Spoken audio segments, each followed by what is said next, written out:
but we just wanted to give you guys an opportunity to introduce yourselves and talk about how your experience is different leading up to the youth conference, but also how young people can get involved in prevention work. So with that, Anusha, if you want to take it away.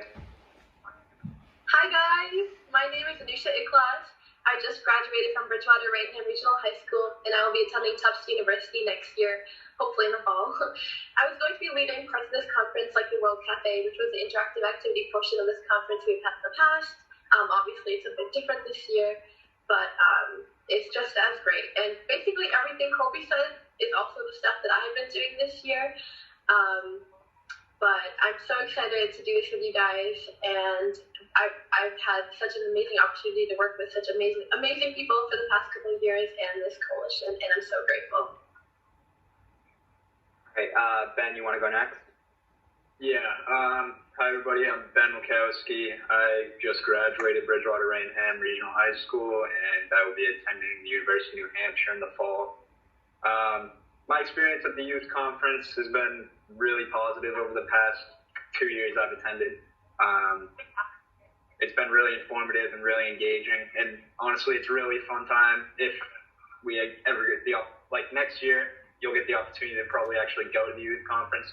It's a great time. You meet a lot of really good people and really get to do a lot of engaging stuff. And as far as work I've been doing the same thing as Colby and Anusha, and we've been a part of this internship to help plan the youth conference, and yeah, it's been going pretty well, and that's about it for me. All right, Riley, you want to go now? My name is Riley Costello. I'm a graduating senior at East Bridgewater High School, and I plan on attending the UMass Amherst Honors College to get a degree in biology or neuroscience. My experience has differed a lot from the last three people. I did an independent study at my high school in my sophomore year where I studied the effects of drugs on the developing brain. That was a really awesome experience. I'm really excited to be here. I've never attended the youth conference before, but I've gotten the chance to meet a lot of really cool people, and I'm very grateful that they're letting me be here today for this experience. I'm glad you guys are all here. All right, now we'll go to Jenna next. Hi guys, my name's Jenna Jernigan. I'm a senior at Rising Tide, and I'm going to Assumption University next year, hoping to get my master's in social work. I have never been to the youth conference before, but I was invited by my supervisor, Kelly, through my internship. There she is. My second semester of senior year was kind of rough because of this whole pandemic, but I did some online work and remote work, and I was able to work with prevention and general addiction as my family has suffered through their fair share of addiction, and I wanted to make an impact.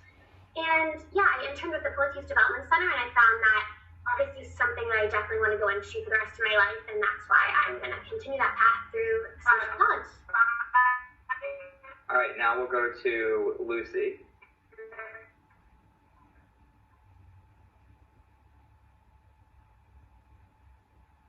Hi guys, my name is Lucy Nixon.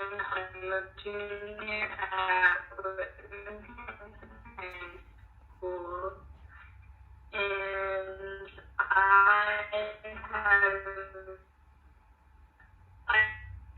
joined as a freshman, and I've been inside these past 3 years, and this past year I was the president of STAD. I've also gone to the conference these past 3 years. Lucy, you're lagging. Conference, and yeah. All right, well, Lucy's somewhat lagging, but hopefully that gets back. So everyone kind of introduced themselves, so we're just going to keep going to the next question, and then we'll kind of open it up to more discussion. So for the next question, we just wanted to ask everybody what their biggest highlight in prevention work was. So for this one, we're going to have Jenna answer first. All right, thanks, Colby. So this year I really worked on making a prom contract for, drinking and driving, things like that, because I found that parents and other students were really scared of the idea of prom night and going to after parties and things like that. And I wanted to make a difference. So at Rising Tide, we don't breathalyze. I know some high schools do.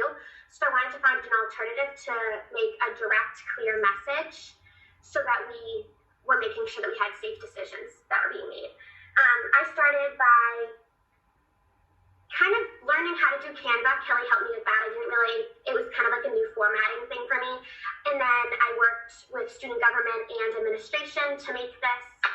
And it came out as a really amazing piece, but then I obviously didn't get to have people sign it because of the pandemic, but it was still a wonderful experience, and I'm really proud of it because this just kind of shows like the legacy that I wanted to leave behind, because you have to advocate for yourself and people don't realize that it's okay to do that. And even though it's kind of a sad, depressing topic about like drinking and driving and all the tragedies that have happened because of it, it's still an important thing to talk about because it's so like popular with high school now. So that was one of my things I worked on, and I just hope to motivate people to really speak out on things, even if it involves like emotional impact, because it's something that's really important and needs to be discussed about, and it can't be silent. Thank you. Jenna, I just want to ask you a follow-up question on that. I know like a lot of that focus was around like a lot of your focus was focused on mental health and like emotional health. Like, could you talk about that and wanting to go into social work and kind of connect that? So I have OCD, obsessive compulsive disorder, and I've been on panels for that for a while. I've gone to Rhode Island, Massachusetts, so I've always been like a mental health advocate, and I love listening to other people's words. So going into social work has always been an interesting thing of mine, because although I don't know what audience I want yet, like children, adolescents, or adults, I know that I want to make a difference. So going through like third grade, I got diagnosed with OCD, and then I've had it ever since, and it's been like a really tough time for me. And then I got Lyme disease, and it's just been, I've had my fair share of things. So I've met amazing people through it. I've met people at certain mental hospitals that I did talks at, things like that, and I just found that it was really amazing for me to hear other people's words and the impact that I have on other people's lives. And I helped a little boy with OCD that he was going through a really tough time. He wasn't sure if he wanted to do like an inpatient clinic, but I was there to advocate and tell him that everything's going to be okay and help his mom. Like, it's hard for a parent to go through it when your kid's just crying every night, and you have to be able to go through it with the support, and you need the right support systems in order to get through it. Thank you so much for sharing that, Jenna. That's awesome, because I know like we've had meetings before this, so you've talked a lot about wanting to take that work, and just hearing you explain that is, I know I can see the chat going, but like really inspiring. But thank you. I guess I'll pass it over to Riley to go next. My biggest highlight was definitely, since I worked alone, it was a lot of the skills that I was able to teach myself and like the confidence that I was able to build up. So essentially what I did throughout my sophomore year was I would like go online, I would pick out, like I would outline my own course, I worked with an advisor, and I focused on like 5 main areas where I just dove as deep as I could and understood as much as I could.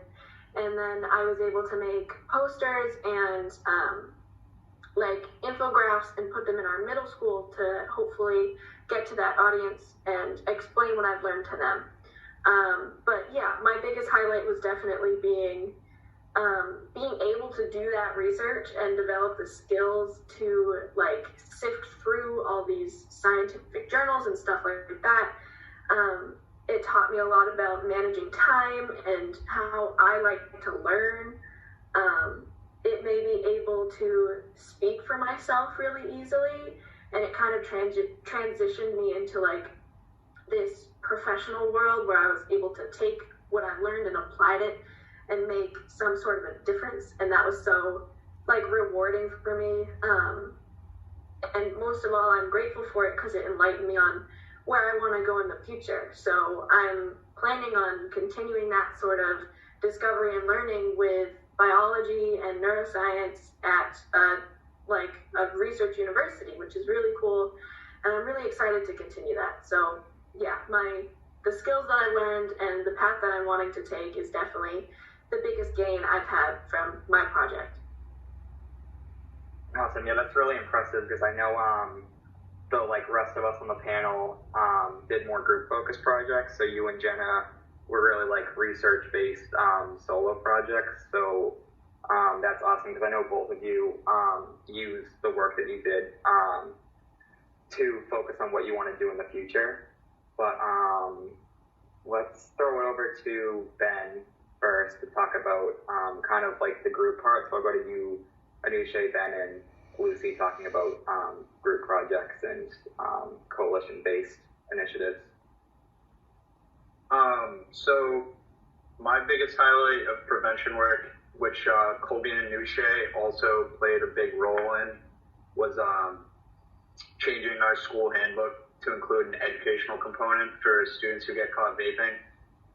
We initially, we started doing research about vaping and how we can actually make a difference in our community on how big this matter really is on affecting youth's health.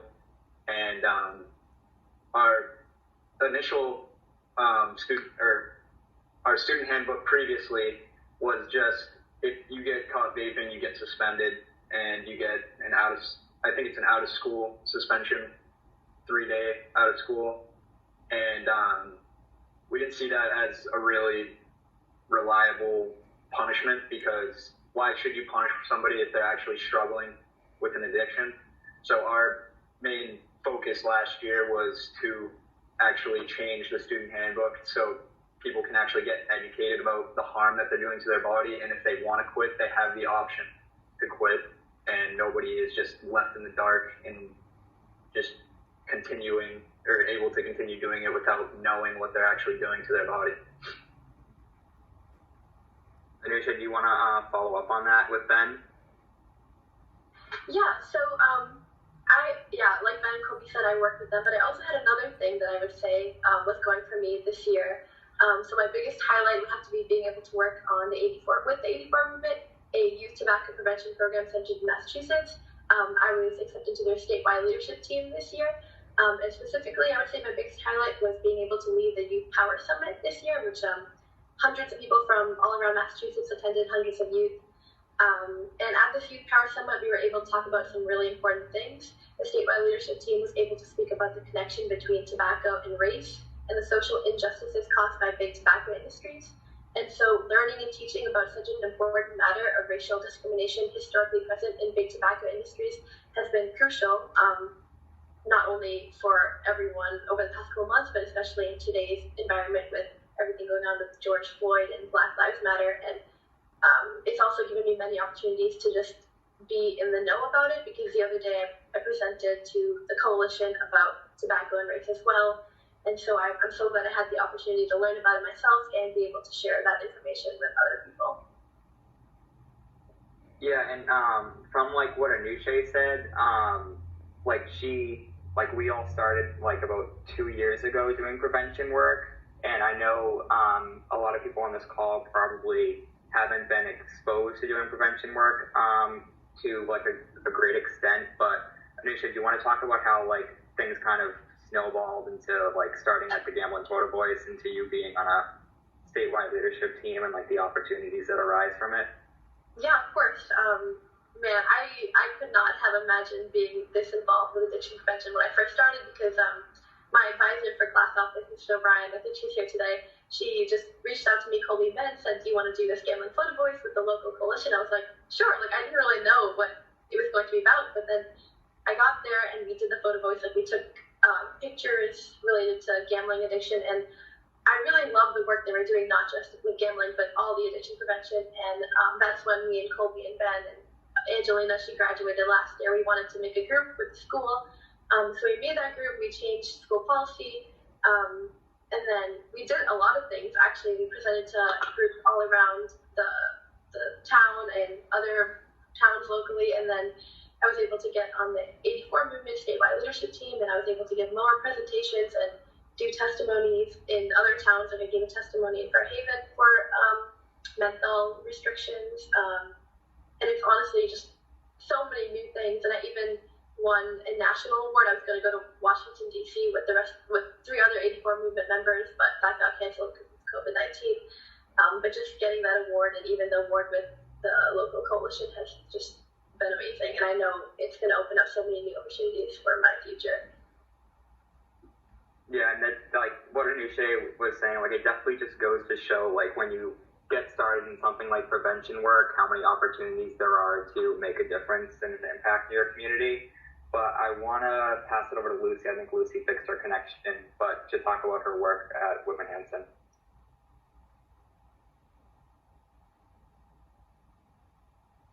I think she's muted. Oh, there we go. So I joined SAD as a freshman, and we did this thing called the mock car crash. It's basically right around prom, and it you show it to juniors and seniors about not drinking and driving. And that was like really big thing that made a lot of join. It's very intense because of what they actually do. They show the cops, ambulance, everything. So that was a really big highlight for SAD. This year, we did Sticker Shock, which we learned from one of the past youth conferences. And then we also did a PSA about vaping. And we had a lot more ideas, but we just couldn't do them because of quarantine. But being in a group, it just gives everyone the chance to have their ideas just expand SAD so much more than just drinking and vape. It's been expanded, so we meditate and we reduce stress for kids by doing therapy dogs we did one time, and it's just been very good from all of the things we've did. Nice job, Lucy. I know Amanda texted in the chat, but the mock crash at Whitman Hanson is probably the best one that's been done.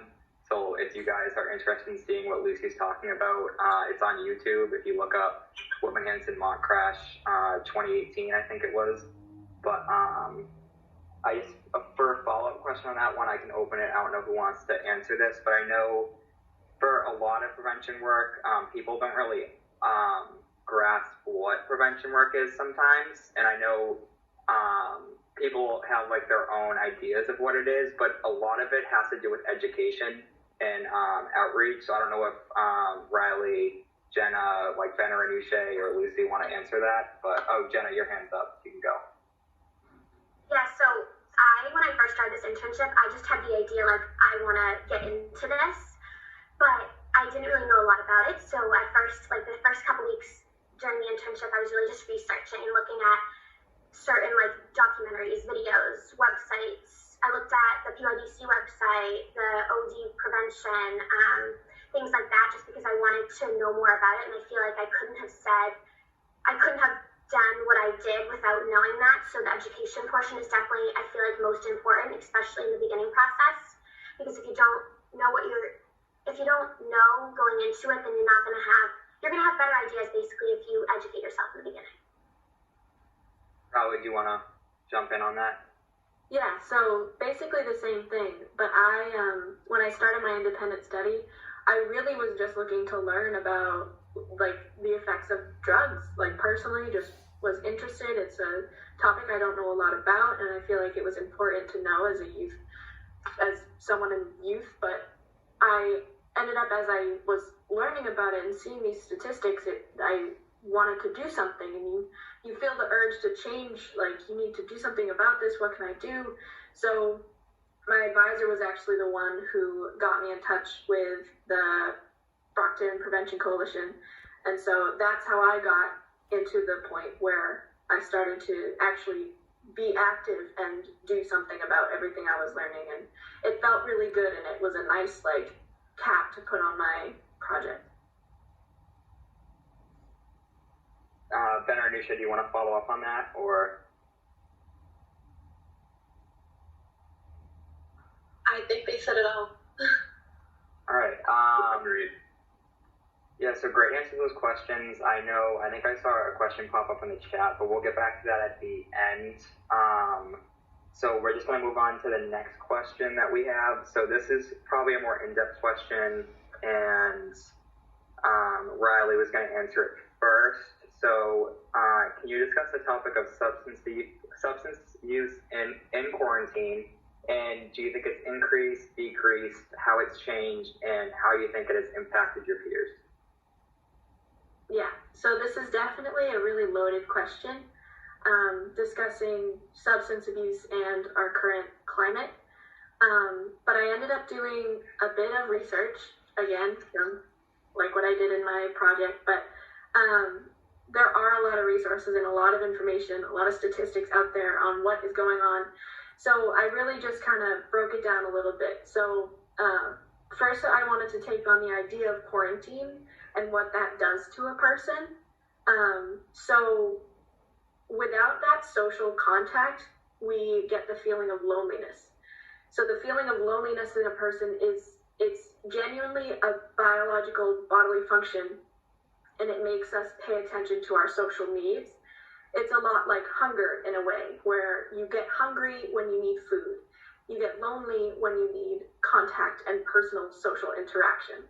And this stems from way back when we were cave people, being together is how you survive. So that's where this feeling of loneliness comes from. And when you feel lonely, you get stressed, and it just triggers all these things in your body that make your physical and biological health suffer a little bit. So obviously quarantine is going to have an adverse effect on our substance use, because when we feel stressed, we feel bored, we feel disconnected and sad, a lot of people are more apt to turn to substances and use them more frequently because there's just nothing else to do, and it kind of like you just get in that headspace.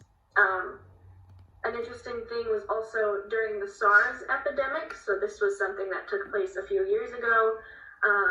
It got really popular in Canada, and they actually also started quarantining people with the disease. So there was a study done on the effects of quarantine on these people, and it basically found that when people are in quarantine for a long time in stressful climates, they do tend to develop symptoms that mimic PTSD and depression. So it's clinically proven that these quarantine affects all types of things in our body, and it makes us turn to other things. So like I said, when people get bored, stressed, and you can hyper focus on the bad things in your life, you do turn to substances. And that's something we've seen a lot during quarantine with alcohol sales and everything, drug use, and it's just this big mess of a topic. One article I found called it the perfect storm, and that pretty much sums it up. On the topic of alcohol specifically, alcohol sales have boomed, and you see it on social media, and people are like putting it out there that they're drinking alone, like we have to connect in one way or the other, and this is just how people have coped with it.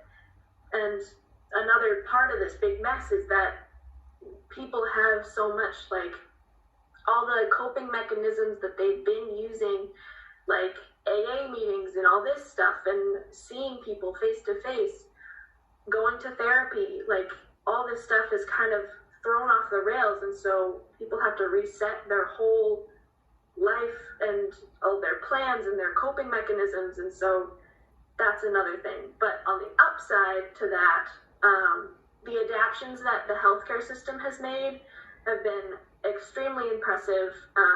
There's been so many effective ways that have changed, and people have been getting the help that they need.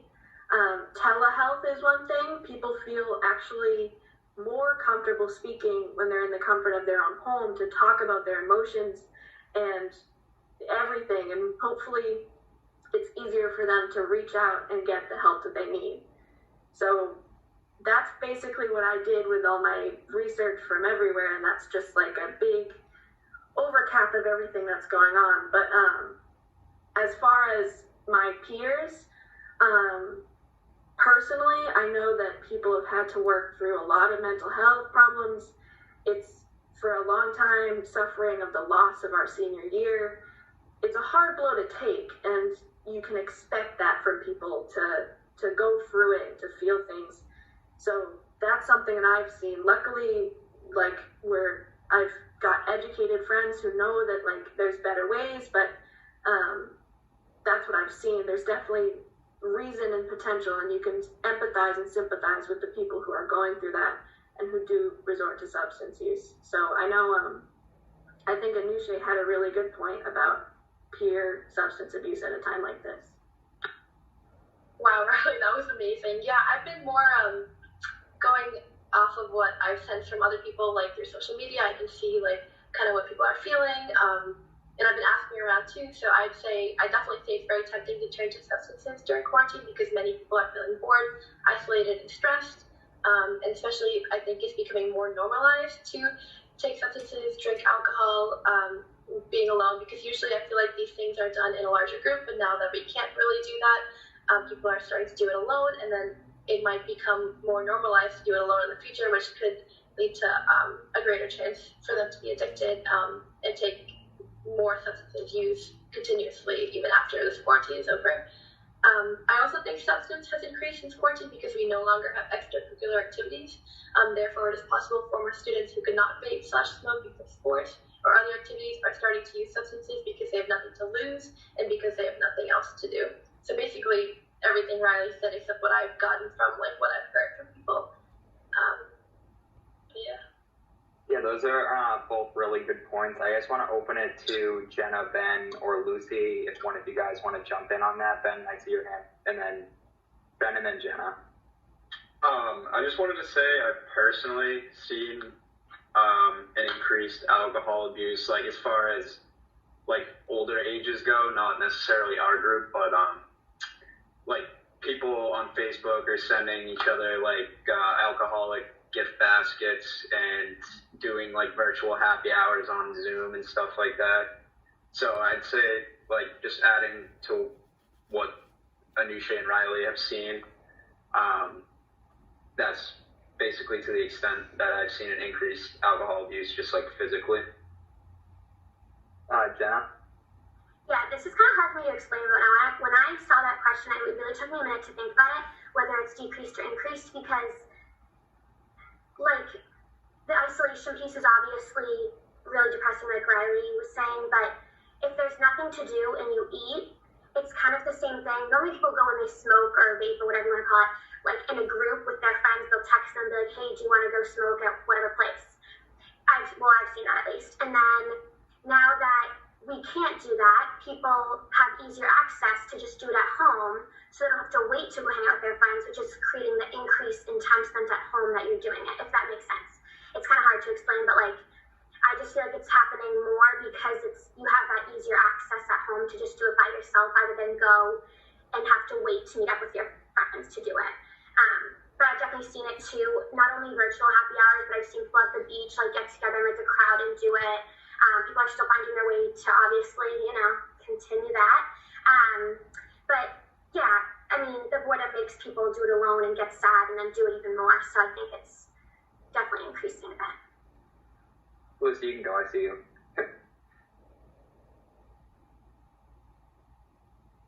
She's unmuting herself. Sorry. There we go. Okay, to almost add on to Anusha and Jenna's point, like, yes, we don't, like, have anything else to do, but, like, say you're going through a tough time, and, like, usually you lean on your friends, but, like, right now you can't really meet up with them or, like, do anything that would make them really, like, happy and stay away from it, so you're sitting at home and you're just, like, bored, and say you're almost spiraling out, if the only thing you want to cope with is just drinking and vaping because that's all you really can do. And then I feel like because people can do it so much, they can just get easily addicted to it, which is just going to make it worse for them once they like are out of quarantine and like can see their friends and stuff. Yeah, and jumping on of like what everyone said, like even outside of substance use, quarantine definitely has a strong impact on social connections. So I don't know, like as people start like getting back out to do things, you'll definitely see that like social disconnect because people haven't been communicating in person as much, which has led to what Riley was saying, like feelings of loneliness. So it's definitely like the mental health implications of quarantine itself are definitely very impactful, but adding substance use as a coping mechanism onto that just hasn't shown healthy effects at all to mental health through this. So I just want to add on certain stats and then throw it out there for another follow-up question. So according to the Associated Press, the sales of alcohol beverages have rose 55% over quarantine, and the AP also said online alcohol sales have jumped 243%. So I just want to throw that out there to anyone on the panel about not even just alcohol, but how loneliness and the increase in alcohol sales will have what it will look like in terms of mental health and addiction coming out of quarantine. If anyone, I know it's a loaded question, so if anyone wants to jump in on that. Riley, I see your hand raised. So I think it'll be really interesting to see what will happen when we get back those social connections and get back the ability to lean on other people and get our crutches back that we've been using. I definitely think, like, I don't know if I can get a definitive answer right now as to whether we'll see a big increase or if, like, things will go back to normal, because this really is just such a big traumatic event that who knows, like, we could see people just, like, waiting to get back to their social circles and those people, and maybe things will turn out really well and everything will go back to the way they should, and people should feel like they should get back into their normal habits. But at the same time, we have no clue that maybe relationships are much different now. Like, there's been if you have a bad home life and you've been sitting at home, things have been awful. Like, there's so many different ways that it could go for all different people. So I think that's a really interesting point, and it's a really interesting thing to think about. Jenna?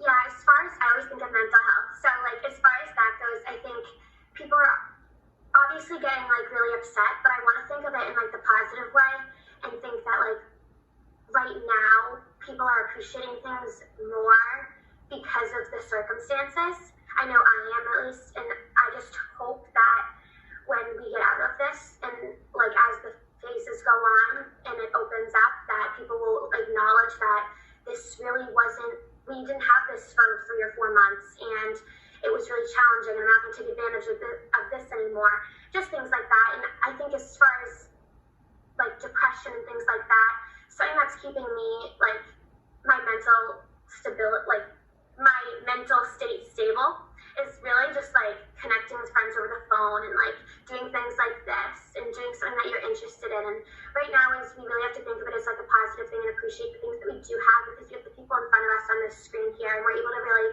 acknowledge that we have other people that are thinking the same thing. We have other people that are going through similar situations, and this sounds cheesy, but we're all going through we're all in the same situation right now. None of us want to be in this situation, but so I think just like acknowledging that, because I tell myself every day that I'm not the only one going through this, like the whole world is, and at some point it's going to be over, and as phases go through, we're going to be getting better, so you just have to kind of stay on the positive side of it. Lucy, Ben, or Anusha, you guys want to follow up? Lucy?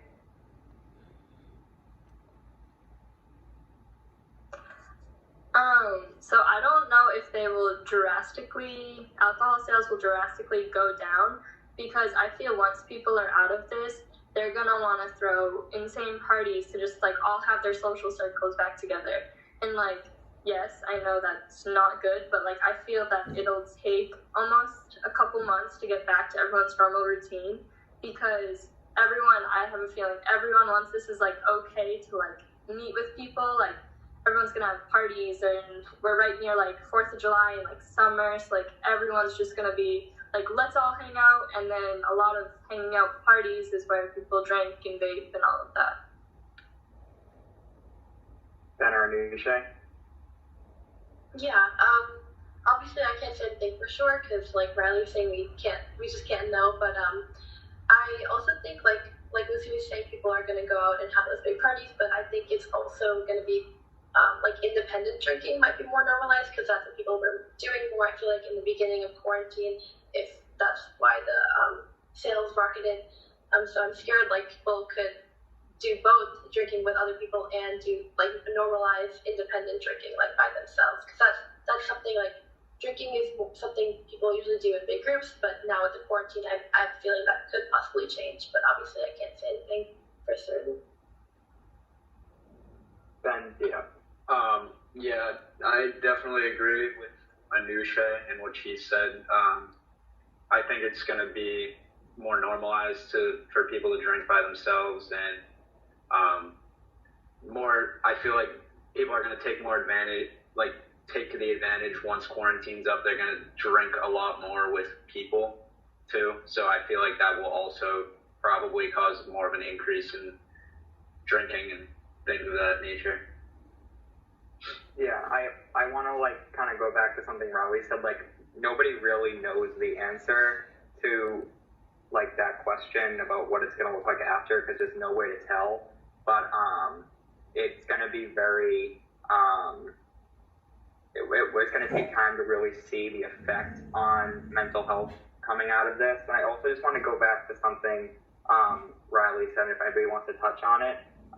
At-risk households, there's a lot of people like who are living in households and like are quarantined in places where domestic violence is an issue, adult supervision is an issue, like problems with people in their family. And I know there's been a strong increase in restraining orders across the country for that reason during quarantine. So I don't know if anybody wants to talk about that, or we can move on to the next question.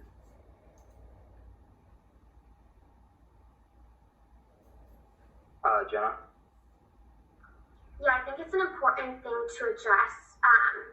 People in my family have that difficult situation, and I think it's important even though we aren't allowed to see people in person, it's really important to still connect people over the phone or computer, whatever resources you have, because just talking is always helpful. And also, like, sometimes it's out of your control with like the adult supervision thing Colby mentioned. So sometimes like writing in a journal can be helpful too.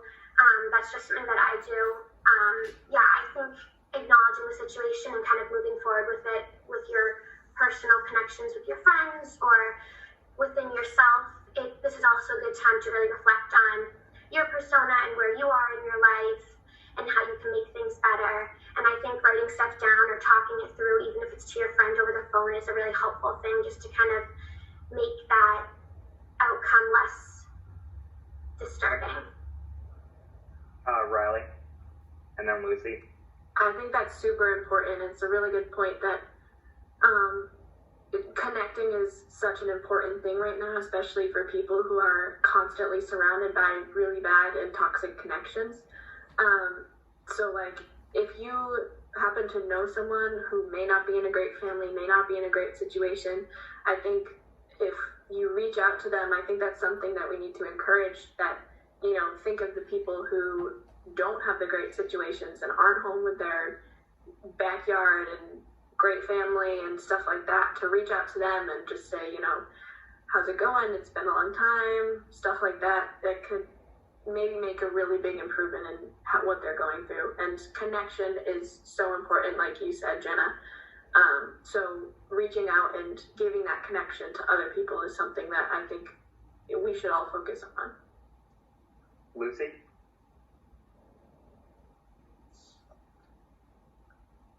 Okay. I think that the increase of domestic violence is such like a huge topic to talk about, because like people who are stuck at home, like I feel like mentally like that is not always the best, because you just like kind of spiral out. And like the domestic violence, like I think if you're stuck with someone for so long, like you're just like almost like sick of like hearing like their voice, or like just sick of being around them so much that like that most likely the increase in domestic violence. Also, like, I feel that, to touch upon like what Riley said about the connections, once we do get to have connections, I feel we'll probably go back down. But I think that we should be connecting with everyone you think would be in a domestic violence case. Ben or Anusha, do you guys want to answer that?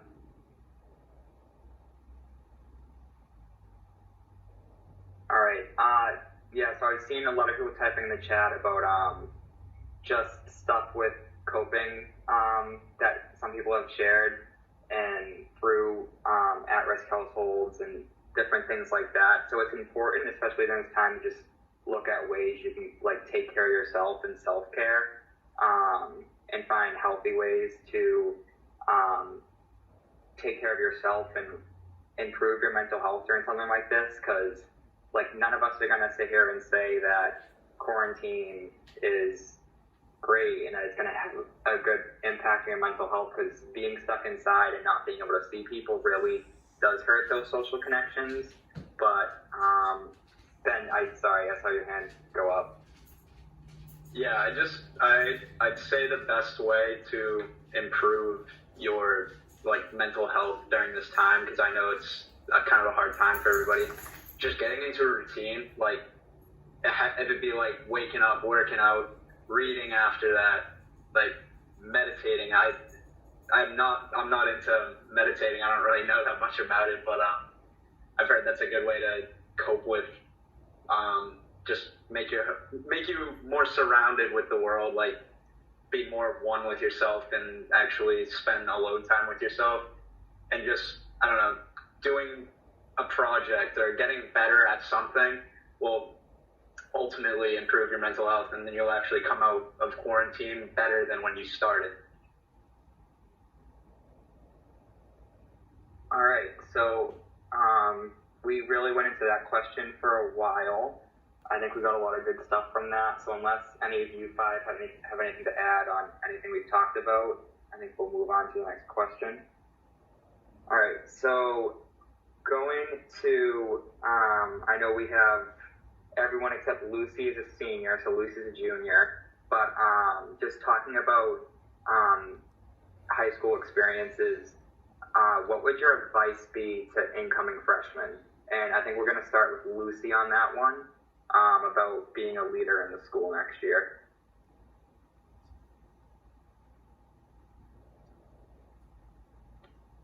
Okay. I would like to say to like an incoming freshman is to just like get involved with like anything you're passionate about. Like say you like sports, do all the sports you can, just because if you're surrounded by people who have the same passions as you, you're like automatically gonna make friends and you won't be lonely throughout your whole high school career, which is definitely like, you never want to be alone, I guess. And then I would also say as the next year, because I'm gonna be like one of the leaders of the school, I'd like to involve just like freshmen as best as I can, even in SAD or like any other clubs I do, just because like they're nervous, they have no idea what they're getting themselves into. Like this is a new school, new schedule, like everything's changing for them, and like they're new, they're nervous, they're the youngest ones there, so like they should definitely just try to like get involved, and like as a leader I'm hoping to do that with SAD, but if not, like we have National Honor Society that they do like mentoring, so like I hope that we can just involve as many freshmen. And then also I just like want to bring all the ideas that like I have or had for this year and just bring them to life, and hope freshmen can like touch up on that and really expand them. All right, Jenny, you want to go next? Yeah, I really want to piggyback off of what Lucy said, because the freshmen always get they're freshmen, the freshmen are terrible, they're so annoying, things like that. And really people just downgrade them because of the year that they are in school, and it just doesn't make sense to me. And so a lot of people in my grade this year were not, that was really what they said about the freshmen. And I got really mad about that because, well, I'm going to be a freshman next year in college, and I don't want people thinking that about me. So, but also when you're a freshman, you have to put yourself in that situation. And so after school on half days where they needed to go, things like that, just being a resource. Because I feel like also what Lucy said was like joining clubs and like making that environment like social, because you're going to be there for 4 years, you're there every day for a couple or more than a couple hours, and you want to be able to feel comfortable and make it a safe environment that you can have your academic success in.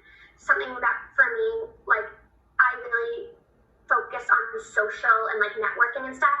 So for high school, obviously I had to do academics and stuff and really focus on that because of college and everything. But I also made it clear to myself that I wanted to kind of split it half and half, because I have really good work ethic, but I also wanted to go out and hang out with my friends after school and go to club meetings during lunch, things like that, even if it takes you away from the lunch table that you were at and you're afraid of like missing out on a conversation. You have to take those risks, because in the long run it's worth it, because you meet new people and you get different perspectives on life really, and you enjoy different passions that you have, and you get to meet people in different grades, which I think is really cool, because we're in college, or any future plan that you have, you're going to be with people other than your age. So I think it's just important skill to develop in your early high school years. Riley? I think that's super important. Both what Lucy and Jenna said it's great advice. I personally, I was always in my head my freshman year. I know that I was very anxious, and looking back, I should have I don't know, it's a very personal thing, but knowing your limits and growing as a person is so important when you're in high school. It's okay to make those mistakes, and if you try something and you don't like it, then that's totally fine. You don't like that. It's your time to make mistakes. It's your time to grow as a person. You make a mistake, you learn, you get smarter, and you go forward. And I think that's something that's not always talked about, that you have these regrets when you're in high school, but you have to learn. You have to figure that out for yourself. So, if you don't like what you wore in freshman year, your god-awful haircut, personally, that's something that you learn from, and you grow, and you get prettier hair and prettier outfits, and you grow as a person. So I love to, throughout my last year, I've grown really close to underclassmen, and it's one of my favorite things is having those relationships, because your age shouldn't really inhibit that, and you shouldn't take your grade level as something that, prohibits connections. I think it's really important to get connected and just meet people, take what you can, learn what you can at all times. Yeah, that's really great advice. And going off of what Riley said, everyone says high school is some of the best 4 years of your life, and a lot of people say it's mostly because of everyone you'll meet and stuff you do outside of high school, but it's also the stuff you do while in high school, the connections you make, and learning from your mistakes, and just really trying to find what you want to do and who you are is such a huge part of it, and really makes high school one of the best 4 years of your lives. So I mean, as seniors, and Lucy going to be a senior, we've seen ourselves make mistakes. We've seen ourselves kind of learn and grow over the past 4 years. I know for us seniors, the past few months, we've been kind of looking back on our high school experience, and what we think we would have changed or done differently. But it's really all about living in the moment and taking the opportunities that present itself, and everything will fall into place after that. I think Anisha is hovering over the mute button right now, unmute button, to say something, so I'll let Anisha go. Wow, you're right. I can't really figure out how to raise my hand, but it's kind of similar to what everybody else was saying, but not the actual, okay. Don't be afraid to really apply yourself and take part in activities that you have a passion for or think you could have a passion for. Also, don't be afraid of failure. As a freshman, you're probably bound to try new things, and some of them just won't work out. Classes are different, friendships may change, your expectations may change. You'll have both successes and failures, so embrace both, because both will help you grow and flourish in the long run. Also, have some fun. I know it's going to be a lot of work, like it's different from 8th grade, but make sure to remember to have fun, make new friends, as well as working really hard. So freshman year is honestly a really good year if you have a proper mindset and embrace the newness of everything, being in high school. Of course, it might be similar if you're already in high school, because some 8th grades I know are part of high school or 7th and 8th grade, but high school really is something different, and it can turn out to be an amazing 4 years if you make the best of it. Yeah, and before we jump over to Ben, I just saw Jenna's chat pop up. Like really advocating for yourself is like one of the biggest things, and people will tell you that, and you may not understand like kind of what that means when you hear it, but it's just like it's really like about like doing what you want for yourself to grow as a person, and like standing up for yourself and like what you know is right and what you want to do is such a big part of that, and really helps you find your passions and what you want to do. So Ben, do you want to jump in? Yeah, I just wanted to say, don't really care about what other people think about you, because that's really not going to define who you are. That's not, you should just do what you want to do, and don't let anybody tell you otherwise. And just, you know, if you want to, I don't know, run for student government, but you have to give a speech and you're worried about giving a speech, don't keep that from, don't keep what other people think about when you say your speech. Do not let that be the reason you don't run, because those people are not going to be there. I don't know, ever. You're probably not going to see them ever again once you graduate. So that's not really, don't focus in on what people think about you during high school, because popularity fades. That's not like something that's going to run your life ever. And I just say just be involved as much as you can too. I'd say that'll help just separate yourself from other people and just show how you're, I don't know, it'll show your work ethic when you go to apply for colleges and jobs and stuff you can put on your resume. It'll really propel you forward and help separate you from the rest of the other candidates that are applying for certain positions and things like that. So I'd definitely say those two things are main goals for incoming freshmen. Yeah, and I just kind of want to go from that question to the next question, which are pretty similar but kind of different, because I know everyone talked about related to their own high school experience. So what would you give yourself advice as a freshman if you could? Sorry, that's like if you had advice to give yourself as a freshman, what would it be? I think Anusha is going to answer that one first. Yeah. Okay. So I guess I wish I took more time to do things for myself and honed a couple of skills and things I really enjoyed. This is not just for me as a freshman, me over the past couple of years, just looking back. I always hopped around from activity to activity, and though I did each period a lot of mental energy, sometimes it left me feeling too drained to do some of the activities I actually really enjoyed and I actually had a passion for. So I would also tell myself to stop being so hard on myself and stop comparing myself to others.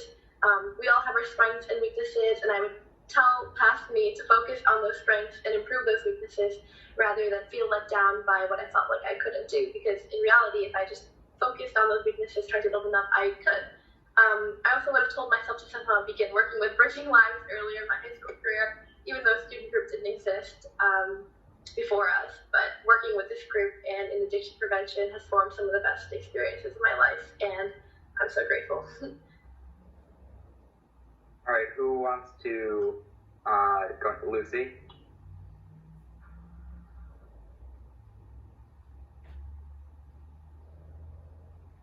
Okay. So I would give advice to myself as a freshman is to not stress about every little assignment or grades being perfect and having the best grades, because that's not really what like high school is about. Like I feel like embracing social interactions and connections and enjoying just being a kid and having fun, because soon enough you're gonna blink and you're gonna be an adult with all the stress of adult life. So I would have said to myself to just like enjoy going to high school games and hanging out with everyone, just because it happens so like fast. Like high school, like I know it's cheesy, but like I blink and I'm already a senior. Like that's just crazy to me. So like just not stress about every tiny little thing was the thing that I said to myself. And definitely, like, based off of what Lucy said, like, no one's ever gonna remember what grade you got in a class, and that's like something to really think about. Like, it's not what you do in school, like grade wise, it's really how you treat others and like make your community a more positive place. That is how you'll be remembered. So that's important. I mean, even like I'll just kind of answer this question, like, once you find like your passions, it's easier to do that, but just finding a way to like still be a good student, but like do things outside of school that make everybody, oh wow, where is my Zoom? Oh, there we go, sorry, my screen cut out. But just finding a way to like make your community a more positive place is super important, because it helps you feel more like empowered in a way and to help other people. And as a freshman, like the one advice I definitely would have given myself is just not to think of what people think about me, and just kind of like what everyone's been saying, like self-advocacy, like focus on yourself and what you believe in, because other people's comments don't matter if it's what you like and what you do. That's the most important part. But I'm just gonna throw it over to Jenna, because I think Jenna had her hand raised for like 10 minutes. Thank you.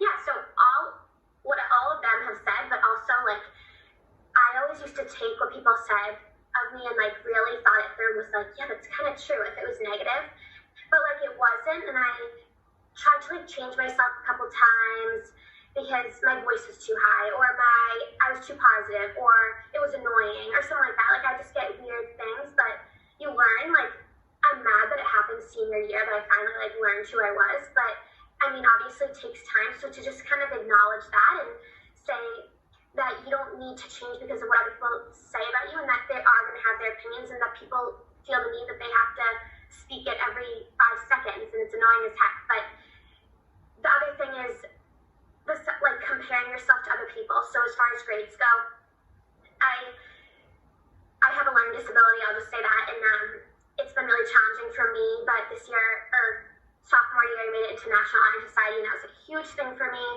And like it was just amazing, and because people always said you're a sped, you're a whatever it is, but really I just had different learning strategies and a different way to learn, and my brain just doesn't follow it the way everybody else does. So don't let that bring you down, because there's things that like you're gonna get negative feedback on yourself every day, and it's you have to choose to take it or leave it. So my recommendation is leave it and just keep being you.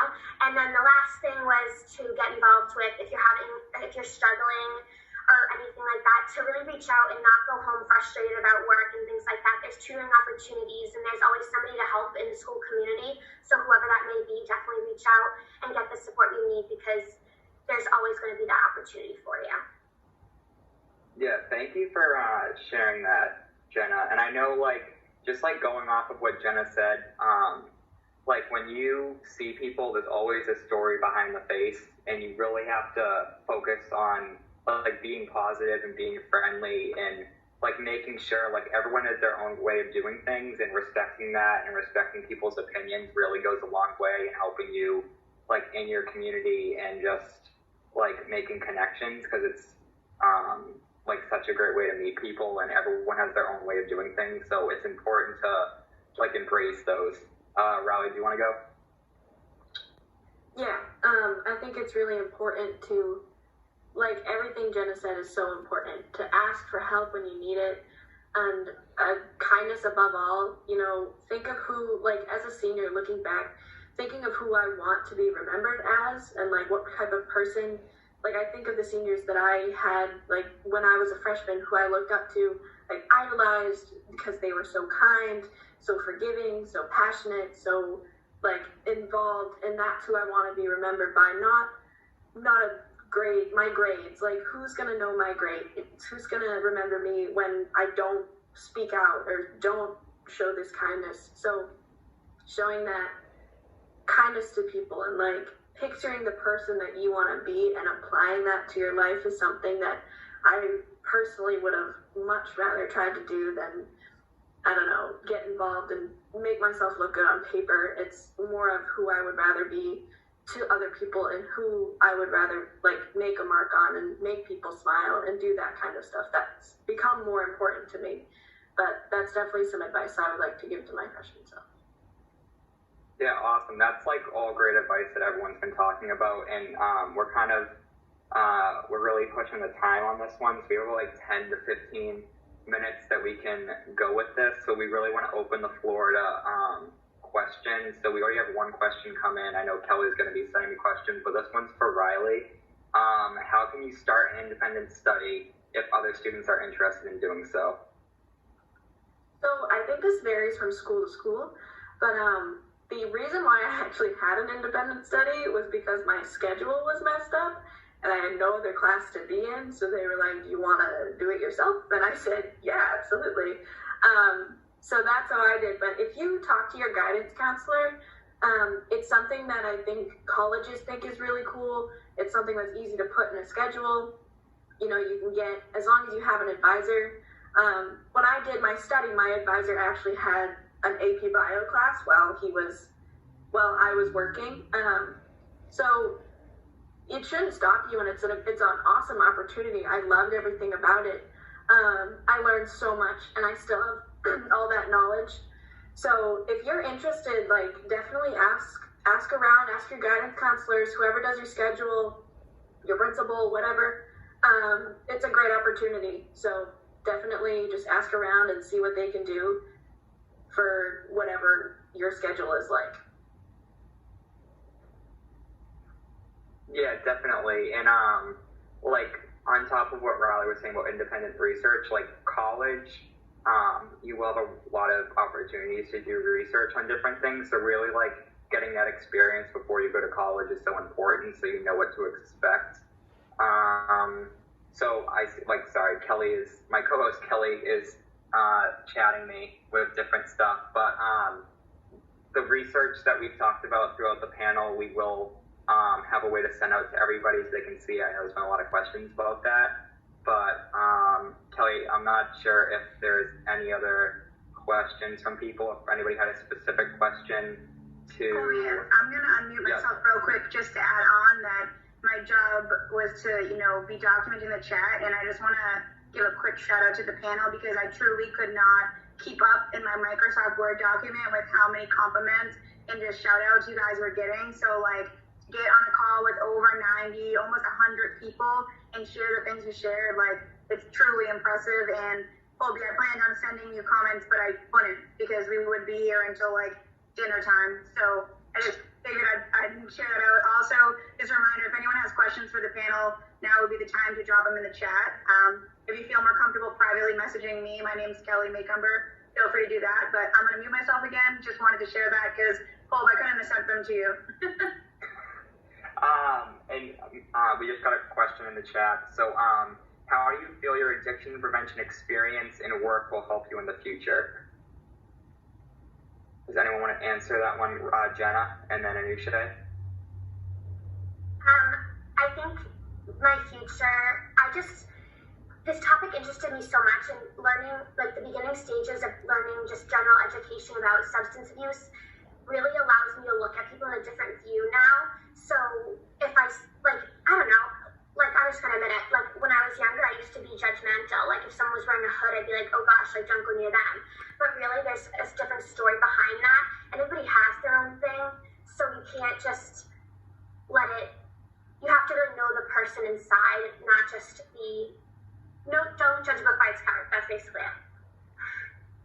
Anusha, do you want to jump in quickly? And then I'm going to move on to another question. I completely agree with what Jenna just said. Like, it's taught me to look at the world with a different perspective, and it's also helped me realize I really want to work in public health or medicine or something of the sort, and I might even continue addiction prevention research in college. But it's definitely given me so many, I've learned so much doing this and so many opportunities for the future. All right, I'm just going to quickly move on to another question that was typed in the chat. Do you guys have any tips or tricks for stress management? Lucy? Okay, I would honestly say a tip or technique for stress management is to, like, find something that, like, you can really, 100% you're going to relax through the whole thing. So, like, me, like, playing with my dog, like, I know this is, but, like, I just go outside and, like, play with my dog, and, like, my stress kind of goes away. And, like, I know this is weird, but, like, meditating also helps. Like, say you can't fall asleep, like, meditating or, like, anything that can, like, really focus you to not, like, stress about all of the little things, but just, like, really focus on you and, like, not all your stress, I guess. Just, like, find ways that really make you relax and then just go with it. Amanda Sandoval just typed in the chat, but there's going to be a stress and coping skills presentation after this. So, Anusha, I just wanted to have you answer this next question because I've heard you answer this before. But do you have any tips for someone who is going through withdrawals from vaping? Yeah, so there are many ways to, I guess, quit vaping. Or, if you're going through withdrawal from vaping, there are other ways that you can kind of, like, raise your dopamine level, like, feel happy in other different ways. Like, you can allocate all the happiness you found from vaping, like, maybe to other activities, like, you can hang out with friends, maybe enjoy the nature outside. Exercise is really good because the way vaping works in your brain and the nicotine is that it activates dopamine receptors, and it kind of takes away from your body's natural dopamine levels. And so things you can do, you can try to do other things instead that can raise those levels back up. And so eventually, hopefully, it'll help with the withdrawal symptoms. Yeah, and just like off of what Anusha said, like, a number one thing to know is, like, as I know this, our school nurse just typed into the chat, but, like, seeking medical treatment for something like that, vaping cessation. But one important thing to know about addiction of any form is that it's a mental health illness because of the neurotransmitters and different things that you can find treatment for. And Anusha was talking about raising dopamine levels. So if anyone doesn't know what dopamine is, it's the feel-good neurotransmitter in the brain. So when you have an addiction and you require more and more of what you're doing, so like for vaping, you keep wanting to vaping more to raise those dopamine levels. So when you stop vaping, your body doesn't produce the dopamine as much, which causes withdrawals. So that's just important to find, like, other ways that you like to, other things that bring you happiness in your life, and using those as another way to help yourself through that. Another question we got in the chat was hearing the youth panelists talk about seeing adults joking and sharing about problematic drinking on social media. I wonder if the teens think adults know they are watching. So that's more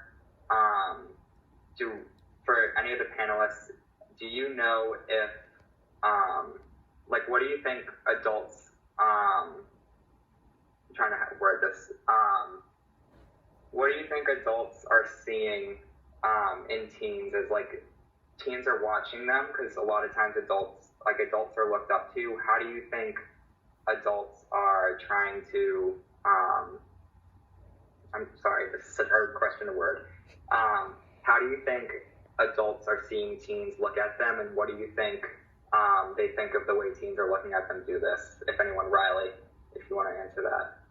A lot of the time, it's probably not, like, something that they're aware of, that this can be, like, a really bad thing to model to someone as impressionable as a teenager. Like, the binge drinking and drinking alone, and especially the increase in quarantine, is not something that should be broadcasted to youth as something that's okay. And a lot of the times when we see a parental figure do something like that, we think it's okay, and then, like, the level of not guilt, but, like, oh, I shouldn't be doing that, that's not okay, definitely decreases when you see someone that you respect start to do that. I'm not sure that a lot of adults recognize that as something that's important to be role models. And if you don't want your kid to be doing something, maybe don't do it yourself.